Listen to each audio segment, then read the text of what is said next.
चलिए दोस्तों, आज समझते हैं कि आखिर जिंदगी की हर मुश्किल से कैसे निपटा जाए। क्या कभी ऐसा लगा है कि सारी की सारी मुसीबतें बस हमारे ही हिस्से में आ गई हैं, जैसे दुनिया ने हमारे खिलाफ साजिश रच ली हो। लेकिन रुकिए, हमारे सामने कई ऐसे लोग हैं जिन्होंने वो साबित किया है कि समस्याएं हमें कुछ नया देकर जाती हैं। जैसे अरुणिमा सिन्हा जैसी मिसालें हमारे आसपास हैं। ट्रेन से गिरकर उन्होंने अपने दोनों पैर खो दिए, फिर भी माउंट एवरेस्ट फतेह कर नामुमकिन को मुमकिन कर दिखाया। या एक्ट्रेस सुधा चंद्रन जी को ले लीजिए, एक पैर खोकर भी वो भारत की बेहतरीन भरतनाट्यम डांसर बनी। इनकी कहानियां और ऐसे ही कई और लोगों की जिंदगी हमें बताती है कि मुश्किलें अंत नहीं है, बल्कि नई शुरुआत का इशारा है। सबसे पहली और जरूरी बात पता है क्या है? समस्याएं कोई श्राप नहीं होती, बल्कि जिंदा होने का सबसे पक्का सबूत है। सोचिए, बेरोजगार को बस एक नौकरी चाहिए और कई नौकरी वाले अपनी जॉब से तंग आ चुके हैं। एक तरफ कर्मचारी कम सैलरी की फिक्र में डूबा हुआ है, तो दूसरी तरफ बॉस को सैलरी देने के प्रेशर से नींद नहीं आ रही है। जो लोग 9 से शाम 5 बजे तक मेहनत कर रहे हैं, वो रिटायरमेंट के सपने बुनते हैं।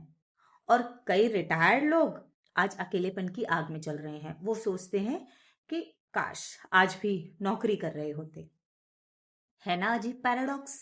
कामयाबी भी समस्याओं को खत्म नहीं करती, बल्कि और बड़ी नई मुश्किलों को जन्म देती है। जैसे कोई अमीर आदमी कहे, पैसे की कोई कमी नहीं है, लेकिन शांति कहाँ है, चैन नहीं है, नींद नहीं आती। मतलब साफ है, दुनिया में ऐसा कोई इंसान नहीं है जो समस्याओं से घिरा ना हो। तो फिर सवाल उठता है, इनसे लड़े कैसे? चलिए, समस्याओं को आज हम एक नए नजरिए से देखते हैं। असल में समस्याओं की 3 खास खूबियां होती हैं जो इन्हें खतरनाक कम और हमारा दोस्त ज्यादा बनाती हैं। पहली खासियत है, कोई भी समस्या परमानेंट नहीं होती। हर मुश्किल का एक वक्त होता है। जैसे सर्दी का मौसम गुजर जाता है और फिर अगला मौसम आता है। याद कीजिए वो दिन जब लड़ाई हुई, ब्रेकअप हुआ या जॉब चली गई थी। आज पीछे मुड़कर देखते हैं तो हंसी आती है ना। दूसरी खासियत, हर समस्या अपने साथ एक सुनहरा मौका लेकर आती है। किसी की परेशानी किसी के लिए बिजनेस का आइडिया बन जाती है। हम सभी ने अनुभव किया है, जैसे कोविड में लॉकडाउन ने कई लोगों को ऑनलाइन बिजनेस शुरू करने का मौका दिया और उसका रिजल्ट हम देख रहे हैं। और तीसरी खासियत सबसे पावरफुल है, हर मुश्किल आपको पहले से कहीं ज्यादा मजबूत, समझदार और बेहतर इंसान बनाकर जाती है। ये जिम जाने की तरह है। एक्सरसाइज करने पर दर्द होता है, लेकिन मसल्स बनते हैं। ठीक है, अब जब हम इनका नेचर समझ गए हैं, तो सवाल फिर से वही है, इनसे निपटे कैसे? इसके लिए हम 5 प्रैक्टिकल थियरीज देख सकते हैं या स्टेप्स जो जिंदगी भर काम आएंगे। ये याद रखना जरूरी है, ये कोई किताबी ज्ञान नहीं है, बल्कि टेस्टेड फार्मूलाज हैं। पहला स्टेप है, अपनी प्रॉब्लम को एक्सेप्ट कीजिए। इनकार करने से समस्या बड़ी हो जाती है।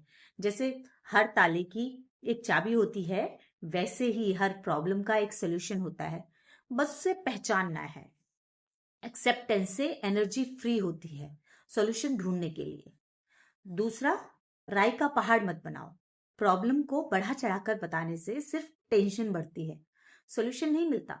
सोचिए, ये तो मेरी जिंदगी खत्म कर देगी, कहने से क्या फायदा? इसे साइज में रखें। तीसरा स्टेप है, एक्शन लीजिए। हाथ पर हाथ धरे बैठने से चमत्कार नहीं होता। छोटा सा स्टेप लीजिए, एक कॉल, एक प्लान, एक कोशिश। जैसा थॉमस एडिसन ने कहा, मैं 10,000 बार फेल नहीं हुआ, बल्कि 10,000 तरीके ढूंढे जो काम नहीं करते। चौथा स्टेप है, ब्लेम गेम बंद कर दीजिए। दूसरों पर आरोप डालना बंद कर दीजिए। ऐसा करने से अपनी पावर कम होती है। अपनी सिचुएशन की 100% जिम्मेदारी खुद लीजिए, यह आपको कंट्रोल देता है। पांचवा स्टेप है, मदद मांगने में कोई हिचकिचाहट मत रखिए। कभी कभी सबसे बेस्ट सॉल्यूशन किसी दोस्त, मेंटर या एक्सपर्ट से पूछने पर मिलता है। अकेले हीरो बनने की होड़ छोड़ दो। एक आखिरी बात जो हमेशा याद रखनी है, हम हालात को तो कंट्रोल नहीं कर सकते, लेकिन अपने रिएक्शन को ज़रूर कंट्रोल कर सकते हैं। और हाँ, अगर प्रॉब्लम सॉल्व ही ना हो पाए तो उसे मैनेज करना सीख लीजिए। कहीं ऐसा ना हो कि धूल चेहरे पर लगी हो और हम आईना साफ करने पर लगे हों।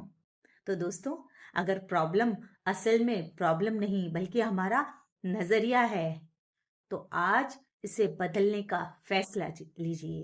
क्या आप तैयार हैं? कमेंट में बताइए आपकी सबसे बड़ी मुश्किल क्या है और आप इसे कैसे हैंडल करेंगे। लाइक, शेयर और सब्सक्राइब करना ना भूलें, क्योंकि हर मुश्किल के बाद नई सुबह जरूर आती है और आपका सपोर्ट मुझे वो सुबह देता है। धन्यवाद।